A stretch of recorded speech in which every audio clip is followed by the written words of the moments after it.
Okay, so let's talk about radon gas here in Ontario. So what is radon gas? So radon gas is naturally occurring. It's everywhere in the world. And basically it exists in the soil and in the rocks. So depending on where a building is in the world, if it's a house or any type of building, it could be sitting on a big concentration of radon in the soil. And that radon gas can seep up into the house. It can come into the house or the building in various ways. It can come through cracks in the concrete. It can come through sump pumps. It can also come through the water. So if you're on a private well system, radon can actually come into the house in the water system. So how do we know if we have radon? Well, you probably have a little bit, but you need to establish how much radon do I have in my building. So that's where we come in. So there's a couple different tests. The first thing to understand is we're still learning a lot about radon. Health Canada is telling us more every year, and now we recognize that there's a certain threshold. So 200 becquerels per meter cubed is the threshold in Canada. That's what Health Canada says. You know, if you're higher than 200 becquerels, you need to do some remediation. If you're under 200, we're less concerned. You know, it can still be a hazard, but you're less likely to be harmed by it. So we have to establish how much radon is in your house. So this is a product that we use for sampling. This is for grab sampling.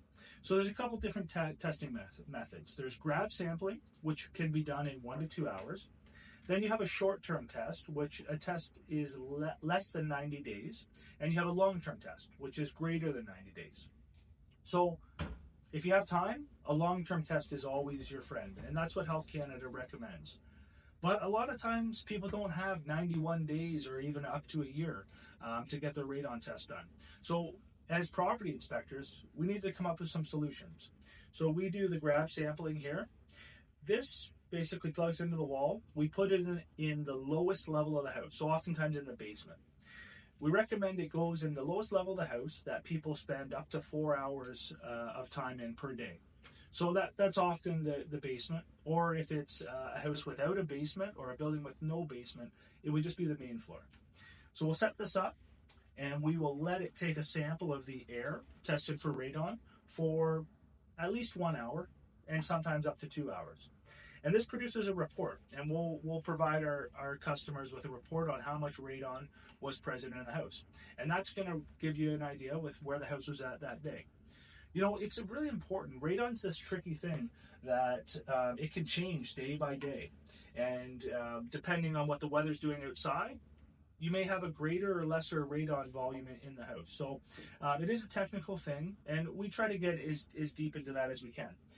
So we've done the grab sample. We've used our radon eye here. We've established that maybe, you know, we've got this elevated. Maybe we've got 200 becquerels right on the button. Well, then we're going to recommend that, you know, this house might have a radon issue. It looks like we got elevated issues. So then we're going to go, this is the long-term test here. So this is a canister. Take it out of the package. You sit it in that lowest level of the house. And you're going to let this sit for at least greater than 90 days. And what this does is that charcoal canister inside is going to collect all the radon particles. And then you're going to send this off to the lab. This is the paperwork that accompanies with this canister. And so you send these two in the mail to the lab, and the lab's going to produce a report with how much radon was registered on this device after greater than 90 days. These two work hand in hand, and this truly is the best way to do it. But in a real estate situation, the grab sampling oftentimes is our best friend, and it's going to give us a pretty good idea with where the house is at that time and date. So that's radon sampling. It can be a technical issue, so if you have any questions, please feel free to reach out and ask away. All right, thanks.